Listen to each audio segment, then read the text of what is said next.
This is the Ultrarunning History Podcast. I'm your host, Davy Crockett.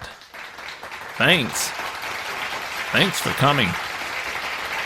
This is episode 58, part 5 of the 100-miler history series.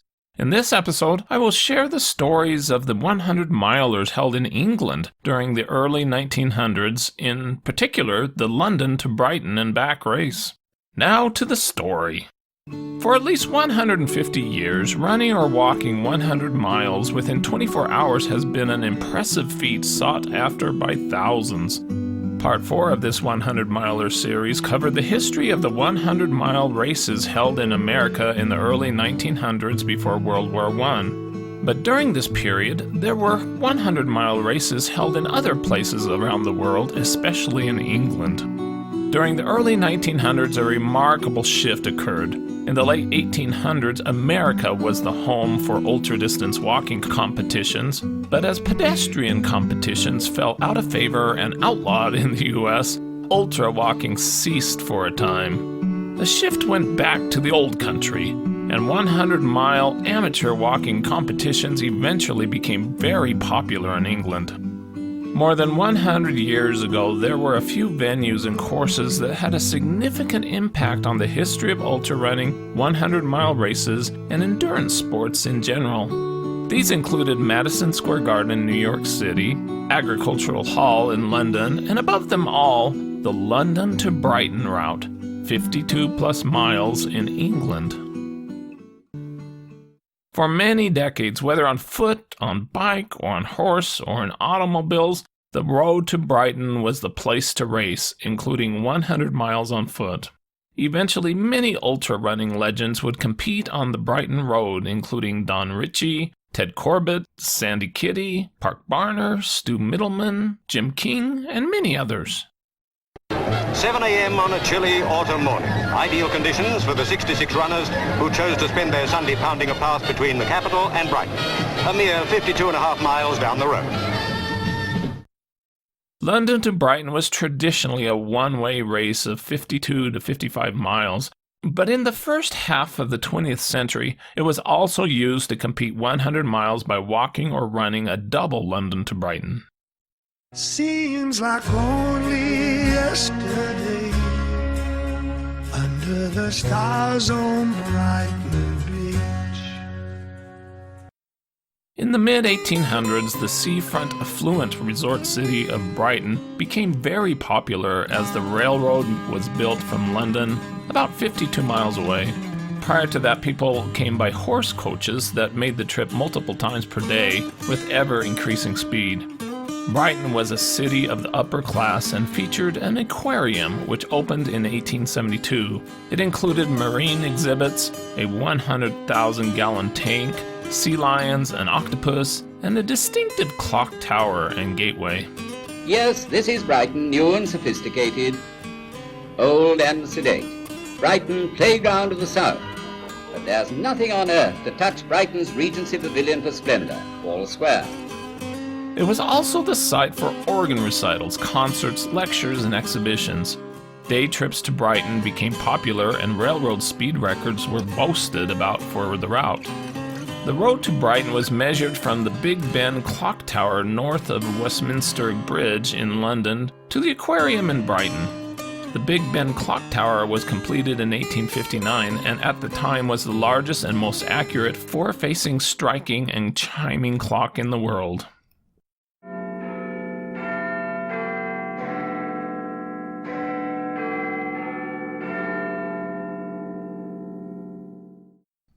London to Brighton ran across the River Thames on Westminster Bridge, which was originally completed in 1750 and replaced in 1862, the oldest bridge still crossing the Thames. The original course went through the towns of Croydon, Redhill, Horley, Crawley, and Cruckfield. Over the years, the route increased in distance somewhat, with the creation of modern roads and more towns to go through.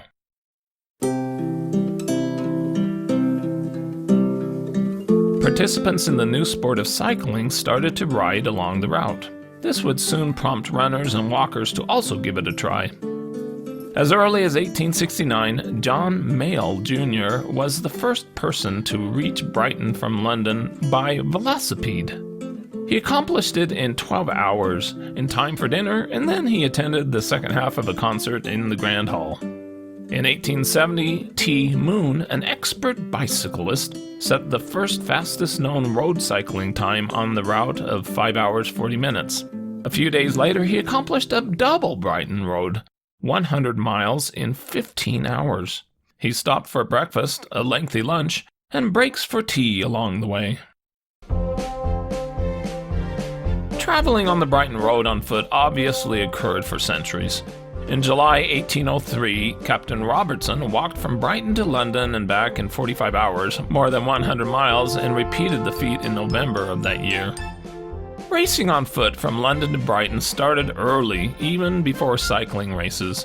The first known running race was conducted on January 30th, 1837, when two professional runners, John Townsend and Jack Barry, competed. Townsend, 45, known as the Veteran, won in 8 hours 37 minutes. Barry quit with 4 miles to go.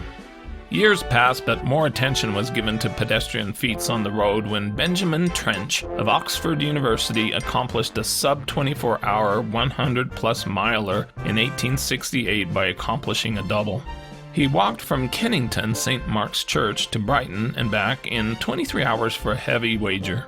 In 1869, W.M. Chinney and H.J. Chinney, two well-known amateur runners, members of the London Athletic Club, walked London to Brighton in 11 hours 25 minutes. It was written, "This feat is almost unparalleled in the recorded feats of modern amateur pedestrianism." More matches took place. In 1885, C.L. O'Malley, an accomplished athlete, walked against a competitor and lowered the record by more than an hour. A barefoot competition was conducted on the Brighton Road in 1882. The furthest competitor, with bloodied feet, almost made it but fainted in pain with 4 miles to go. By 1897, large foot races were held from London to Brighton, organized by the Polytechnic Harriers. That year, there were 37 starters. The winner, E. Knott, finished in 8:56. Go as you please, walking or running races began on the course in 1899 with 14 starters at Big Ben. The winning time was 6:58.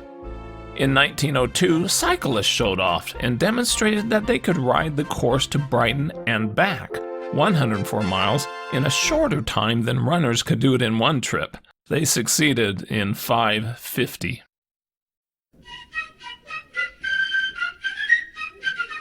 The Surrey Walking Club was established in 1899. It was the first athletics club in the United Kingdom that specialized in walking. Members took part in race walking events and country strolls. The club stepped into 100-miler history on October 31st, 1902, when they held the first London to Brighton and back walking competition with a distance of about 104 miles. Instead of using the traditional starting point at Big Ben, the race started and ended at the club headquarters at the Swan and Sugarloaf, about 10 miles to the south in South Croydon. With the different starting point, the route still covered the entire London to Brighton course twice for 104 miles. A crowd of several thousand people turned out to see the historic start. It was reported, "One of the most important affairs in road walking contests was the London to Brighton and back race of the Surrey Walking Club. 10 hardy walkists turned out." Jack Butler won with an impressive time of 21 hours 36 minutes. 2 others finished in less than 24 hours. Thus, a new 100-mile standard was set, and more walkers in England wanted to demonstrate their abilities, reaching 100 miles going from London to Brighton and back.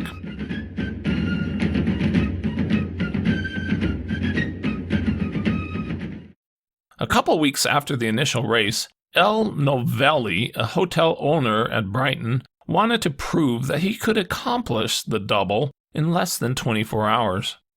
Accompanied by an automobile and a couple of friends, the walkists started off at a brisk pace.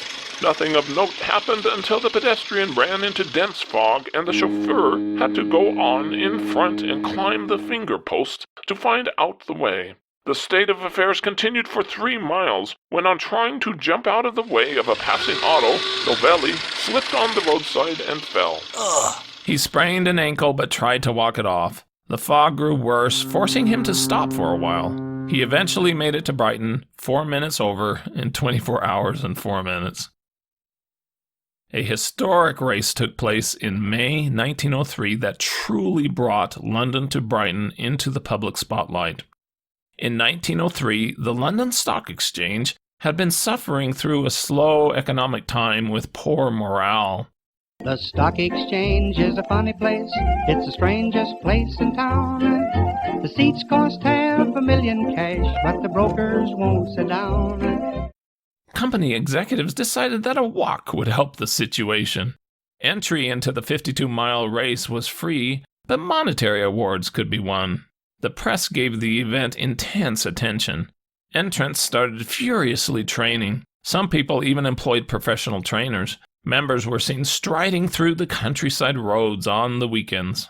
One reporter wrote, "Their refreshments, I am told, will consist chiefly of beef tea and the like, stimulants only being employed to restore suspended animation. I am also given to understand that all the starters were to be sent off in one batch, presumably with attendants mounted on bicycles in following at the distance of 1 yard." The race was held on May 1st, 1903, May Day, a bank holiday, with 87 starters who began from Big Ben at 6:34 a.m. Most of them were young stockbroker clerks. Half of London seemed to be abroad on foot or a wheel to be present at the start. At a very low estimate, there must have been 30,000 people in the immediate neighborhood of Westminster, the bridge itself being covered with them, as closely packed as they could stand. The 87 competitors went first, headed and surrounded by the necessary mounted police, who had a hard struggle to protect them from the admiring throng. The 9 official cars followed in a long string, then the attached motorists, and last of all, a confused mob of bicycles and pedestrians struggling forward in the rear. Advertisers took advantage of this situation and motored through the crowd with signs such as, "Why walk when you can buy a bicycle for next to nothing?" Many refreshment vans also went through the crowd. The weather was good, but the road was muddy with a deluge the night before. Crowds stood 4 to 5 deep along the pavement the whole way to Kennington. At first the walkers kept fairly close together, with the exception of a few unfortunates who got swallowed up in the following throng. Every crossroad was alive with people all along the route. It seemed like a public festival was being held. Flags were put up across the road. The remaining 7 miles to the winning post became more and more of a popular ovation. Horsemen, motors, and innumerable cyclists poured out of Brighton in a continual stream to meet the oncomers. The finish line was located near the entrance to the Brighton Aquarium, and the square was overflowing with people. A large police force tried to manage the crowd. A smart advertiser caused a false alarm as an imposter dressed in running clothes came down the road with a card pasted on his back telling the crowd where to dine. The true winner, E.F. Broad, struggled through the mob of admirers and reached the winning post in 9 hours 30 minutes. 73 finished within the 13-hour limit for the 52 miles. Some of the men, especially among the later arrivals, were terribly exhausted by their long task. 1 or 2 of them absolutely collapsed and had to be carried from the ground. This event truly started a walking craze on the road to Brighton and was a historic milestone event for the future of ultrarunning.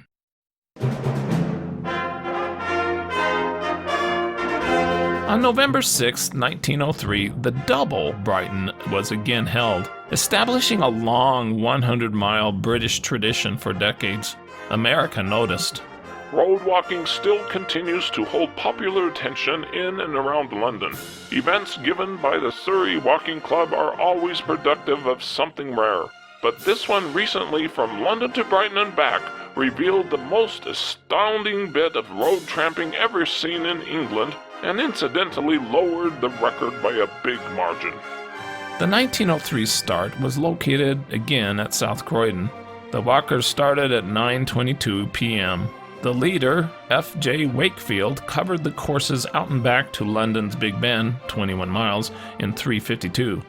Thick fog was experienced at Southern Bottom, but after a little tea at the Temperance Hotel, the walkers forged ahead.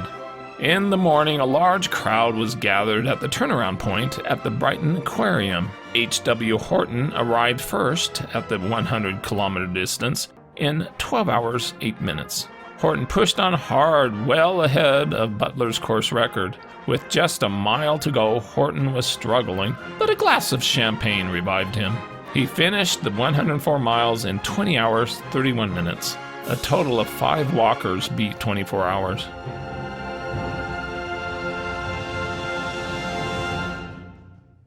Thomas Hammond was a London stockbroker. He was a tall, lanky walker, more than 6 feet tall. He broke into prominence in the sport when he placed third at the inaugural Stock Exchange London to Brighton walk held in 1903. He continued to improve and the following year won the London to Brighton 52-mile version with a record time of 8 hours 26 minutes. Hammond joined the Surrey Walking Club and became very involved in the sport.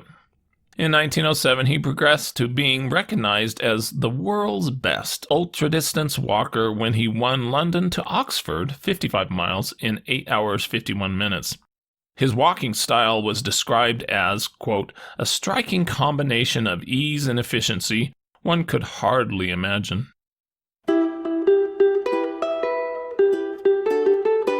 After a 4-year absence, London to Brighton and back was held again on June 21, 1907, with 6 competitors. Only members of the Surrey Walking Club were eligible for the race. Hammond was the obvious favorite going into the race.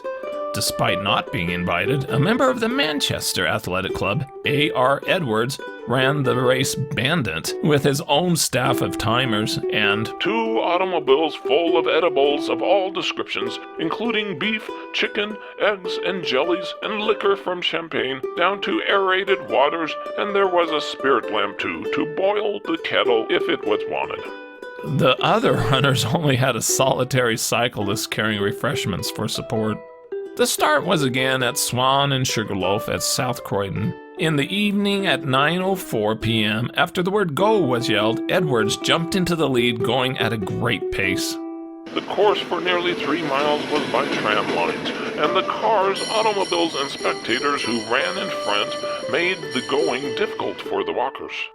Edwards was pressed hard by Bill Brown. After a mile, Edwards' crew pleaded with him to back off, that the race was 100 miles, not 1 mile, but he ignored them and kept pegging away. Brown and Edwards traded the lead for the first few miles. Nearing Westminster Bridge, the traffic was most congested, and when Big Ben came into sight, Brown's lead had reduced considerably. The clock tower marked 10.5 miles of the journey. As they reached the Canterbury Music Hall, Edwards dashed ahead and quickly took a big lead and seemed to draw away from his opponents at every stride. At the 21-mile point, Hammond finally took the lead and never looked back. Edwards did not worry and said, "He'll have his bad time shortly. He's a long way from home." Lights were lighted and a few spots of rain came down. The moon was covered with a mist, and it looked as if the walkers were in for a drenching. But in a short time, the weather cleared. Others caught up with Edwards. After pushing forward in great pain, he finally quit after being on the road for 8 hours. Hammond held to the lead at 50 miles, reaching that point in 8 hours 26 minutes. Hammond put in some fine walking at this point, and although a strong wind blew against him, his time was truly remarkable. Keeping up the pace, he swung around the official timekeeper at Brighton Aquarium, 100 kilometers, in 10 hours 30 minutes. He had a 90-minute lead on the others. Hammond started on the homeward tack. The going was frightful on account of the dust kicked up by automobiles and cyclists. At every mile, Hammond increased his lead, and with victory in sight, Hammond passed the winning post wonderfully fresh and well. He got a great ovation from the crowd present.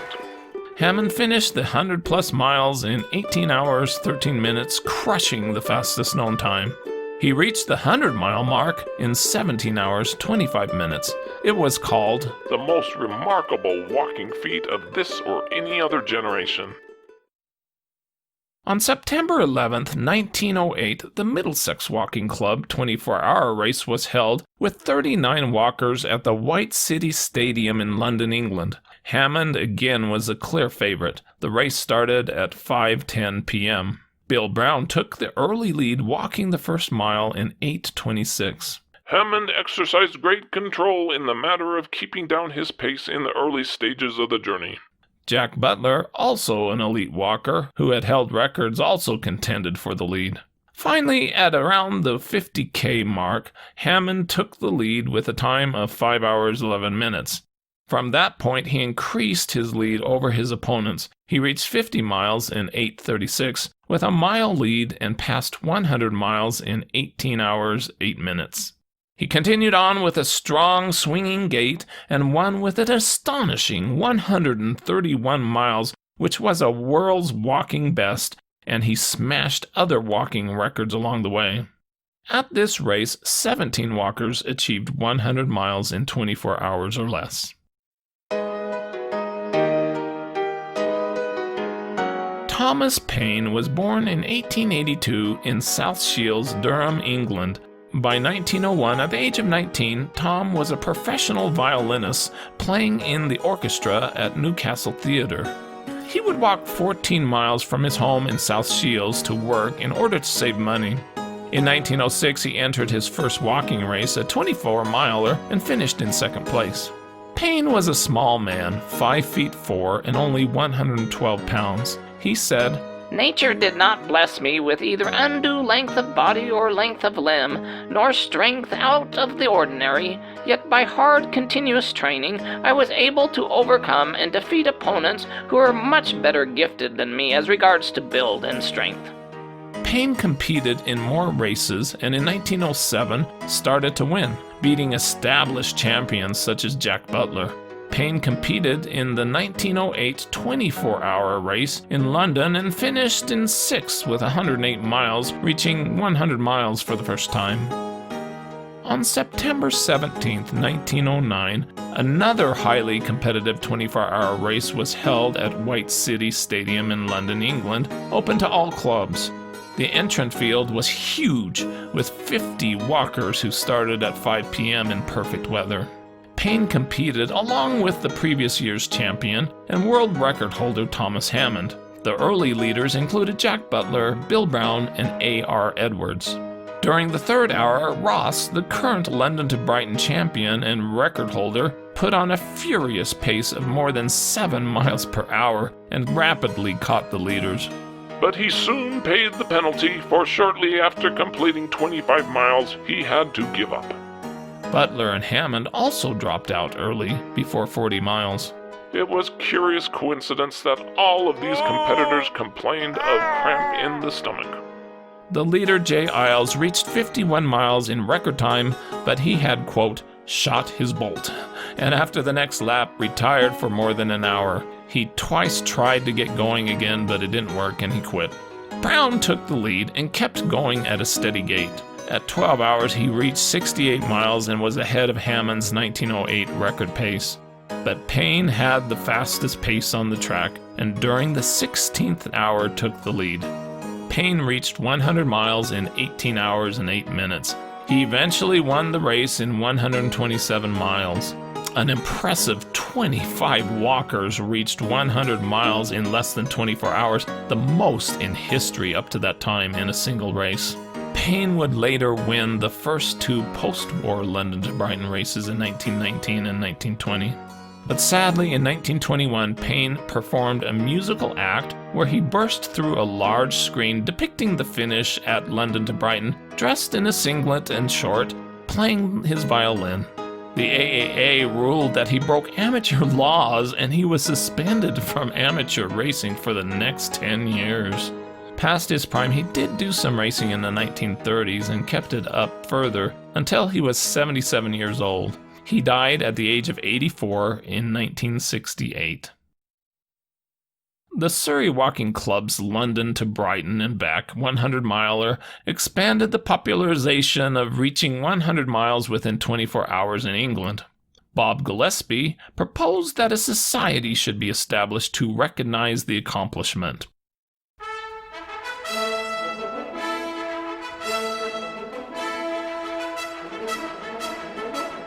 On May 11, 1911, the Brotherhood of Centurions was established to recognize amateur walkers who had completed 100 miles in 24 hours. James Edward Foster Dixon, who was present at the organization meeting, was elected president, honored for his 100-mile walk way back in 1877. He was given the Centurion number of 1. Each centurion received a number in order of the completion of the qualifying walk entered into the minute book. They tried to go back in history a few years and award those who had believed to have achieved the milestone in the 1900s. Many were missed who succeeded in the late 1800s, and professionals were not eligible. London to Brighton and back legend Tommy Hammond was appointed the first secretary-treasurer of the organization and was club captain for nearly 36 years. The first race to qualify new members of the Centurion Club was the 1912 London to Brighton and back, held in September. A.C. St. Norman of South Africa entered. He had competed in the Olympic 10,000-meter walking race and the Olympic marathon at the 1912 Olympic Games. There were only 5 walkers who started the 1912 Brighton double race. 3 of them successfully qualified for the Centurions. St. Norman showed the fine judgment, and he is evidently suited by a long journey on the road. After allowing the leaders to force the pace, he came up at the 38th mile to the lead. At the 100-kilometer turnaround at Brighton, he had a 23-minute lead. He went on to win by more than an hour over the others with a time of 21 hours, 18 minutes, and was the first new member of the Centurions since it had been established. The London to Brighton and back was not staged post-World War I until 1921. Races over the double journey are not so frequent. But there was plenty of interest by the public in its return. Veteran Thomas Paine took the lead until the 100-kilometer mark at the turnaround at Brighton. The heat crushed him, and he dropped out. E.C. Horton took the lead at that point and went on to win in 19 hours, 50 minutes. There were only 2 other finishers. 9 had dropped out along the way because of the intense heat.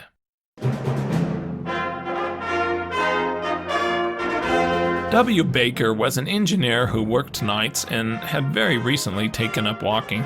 He had had an accident while cycling, and after recovering from a broken leg, decided to instead take up walking. In 1926, Baker won London to Brighton and back in 18 hours, 5 minutes, setting a new course record, breaking Hammond's record that stood for nearly 20 years. Baker reached 100 miles in 1727. For the 1929 edition, 25 walkers started. Baker went out fast and had the early lead at Big Ben, 10 miles. He held on to that lead and won again with a time of 18 hours, 38 minutes, the 3rd fastest time ever. 14 others reached 100 miles in under 24 hours and qualified as Centurions. London to Brighton and back was held again a few more times in the next decades and held for the last time in 1959. A majority of the early British Centurions became members by virtue of completing this event. By 1930, there were 89 British Centurions, and there were 302 by 1959.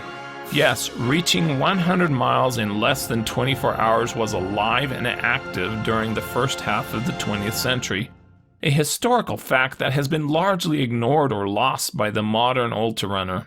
For those keeping count, there were likely at least 500 individuals who had accomplished 100 miles in less than 24 hours by the time the Great Depression arrived. In 1951, the London to Brighton running race was established by the Road Runners Club, RRC. By 1953, the race got attention of leading long-distance runners from other areas of the world, including America. Ultrarunning would largely be re-established in America after World War II because long-distance runners, including Ted Corbett, wanted to run London to Brighton. The London to Brighton race, including its 100-mile version, has a hallowed place in ultrarunning history. It was discontinued in 2005 because of increased road traffic and difficulties finding enough volunteers. 100 miles, 100 miles. Listen now, oh, you can hear the whistle blow. 100 miles. Stay tuned for the continuing 100-miler history. With that, this is Davy Crockett, and this is the Ultrarunning History Podcast. I hope you run fast and far, enjoy life, get outdoors, and most of all, stay safe and don't take unnecessary chances.